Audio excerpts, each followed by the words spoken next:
In order to understand the promise and the urgency of responding to Ebola, we have to understand the devastation caused by the epidemic over the last year and the cruelty of the disease when it strikes. Think for a second about the heartbreak associated with any one of the thousands of boys and girls who have lost a mother or father to the virus, or the incalculable loss of warmth in countries where people used to hug when they met, but who are now told not even to wipe the tears from the eyes of a sick child in case the child might be infected. What's up, everybody? This is your girl, Yummy Bingham. Hey, this is Melrose. Dr. Benjamin Chavis Jr. Omar Sharif Jr. What's going on? This is Mark John Jeffries. What's up, y'all? This is Case. Hey, this is Shannon Lanier from Arise TV. Love has me torn. You fought for my heart. You fought for my heart. In this war I conceded.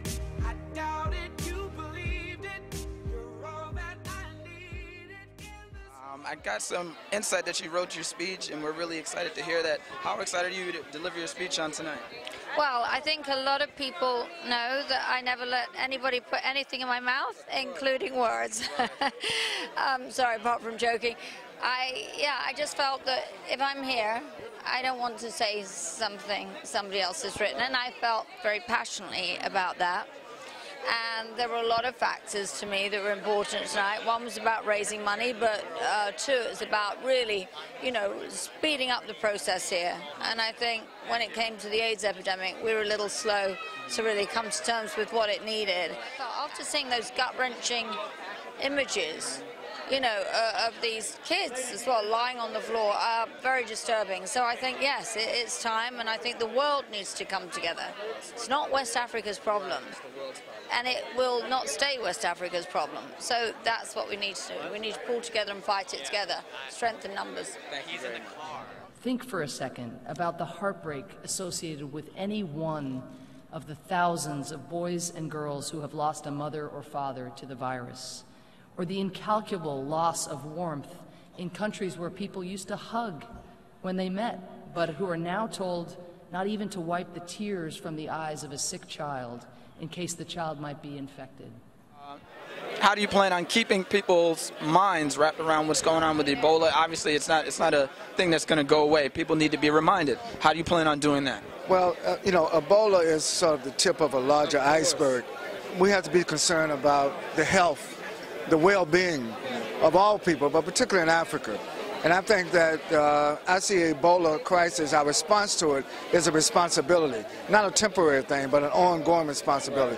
Not only to eliminate Ebola, but to prevent other diseases as well. So I'm very pleased that the United Nations is taking this initiative, and I'm so pleased to see a lot of brothers and sisters from the hip-hop community stepping up to the plate to respond. And many of you in this room gathered together to take a stand against the potential epidemic that threatened to wipe out villages. But so many of us gathered to say, not this time, not in these villages, and not for these beautiful African people. And I am not here today to talk so much about how horrific that was, but I'm here today to talk about the people that made a difference. Misa here in the house tonight. So we're talking about Ebola and keeping the conversation in the forefront of people's minds. How do you endeavor on doing that with such a great cause? Well, my son is performing tonight, Nico Brim, and we spread the word as much as possible through social media and through every opportunity we get, through giving back, through grassroots, whatever way we can. There's a lot going on today and a lot of distractions from things that are really important. And Ebola is something that is really important, and anything that we can do, my family can do to support, we always do. Well, being part of that is definitely a blessing. And, there's no challenge that I can't face. I was raised by two very hard-working parents, and I feel that, especially with Ebola or any crisis that goes on in the world, it's my duty as an artist, someone who has such a powerful voice, to use that voice for good.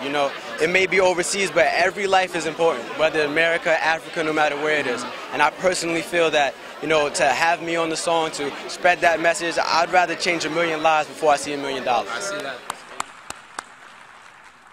We are here to celebrate progress and urge solidarity the final push to defeat Ebola and help the affected countries build for a better future. Being in the entertainment industry, you got a large torch to carry in keeping this conversation in the forefront of people's minds. How do you plan on doing that?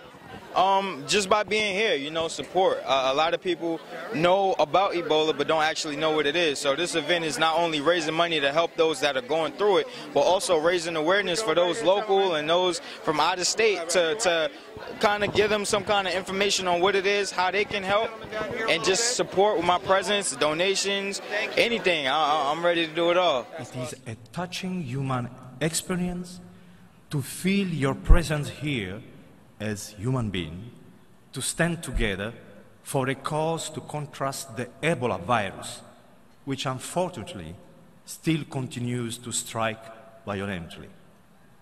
It's a serious issue.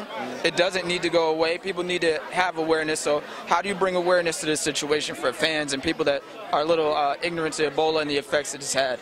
Well, I think just simple things, just like being at an event like tonight to call attention to it, you know, and I mean, with all the things that are going on in the world, police brutality and all that kind of stuff, if we allow it to go away, it will go away. So you got to kind of keep it in front of everybody. First of all, each of us have an individual responsibility to make sure that we lend a hand and that we stay united, we stay strong, and we stay committed until we get to that last patient. I think it's a cause that we really need to put into perspective. We lost a little focus on it, and it's good that we're bringing and we're talking about it again. Well, you know, it's very important that we keep this in the forefront of people's minds and in conversation. How do you plan on doing that? Because, you know, after we leave and the photos go away and the cameras go away, how do you personally endeavor to kind of keep this message going? I think it's very important for people with a big audience to constantly send out links to our followers, to donate, to keep it in the minds of everybody. If it's out of sight, it's out of mind. So just to keep the conversation flowing and going and hopefully get it resolved one day. She's an amazing singer, writer, vocal extraordinaire. Yummy Bingham, how do you feel about being out on tonight? I'm elated. Like I'm so hyped. I can't wait to get on the stage and let everybody see what we've been putting together. How long has that process been with the whole song? Honestly, about last Monday, Joey was like, I want you to do the song. Wednesday, we recorded. And then now today, a whole week later, we're here on the red carpet and we're about to kill the stage tonight. We have Mr. Shannon Lanier of Rise TV talking about Ebola and raising awareness. How does Rise TV and yourself keep Ebola in the forefront of people's minds as awareness? Give us some insight how you guys plan on doing that. Well, we make it our business to make sure we cover stories like this and make people aware that it's not gone. It's something that has not disappeared. I think a lot of people have lost at forefront. Yeah, they lost sight of the whole situation, the fact that it's still a problem that needs to be addressed. So we're always trying to make sure that we keep it in the forefront of people's minds to remind them that it's still an issue, it's still a problem, and it will always be a problem until everyone is fully cured. You know, it's absolutely time to end the epidemic, and one of the main ways to do that is to keep it in the conversation, keep it in the dialogue, keep it in the mainstream, and have people talk about it. We have to talk about the heroes, we have to talk about the victims, and we have to raise awareness that it's not over yet, and there's so much we could be doing to help. We have the lovely Jenna Rose. Jenna, we're talking about Ebola and keeping it in the forefront of people's minds. Great place, UN, like pretty much the capital of the world. Any issue you can think of is discussed here at one point in time. How do you plan on keeping Ebola in the forefront of people's minds and raising awareness? I think just push people to remember it, because I think now that it's not like in the States that people have forgotten about it. But I think it's important for people to remember that we are a world as one and we should support each other and help out each other.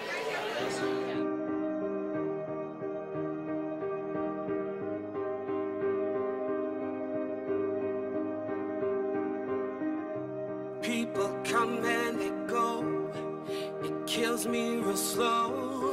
Life at its worst, so much that it hurts. Open up, let you in.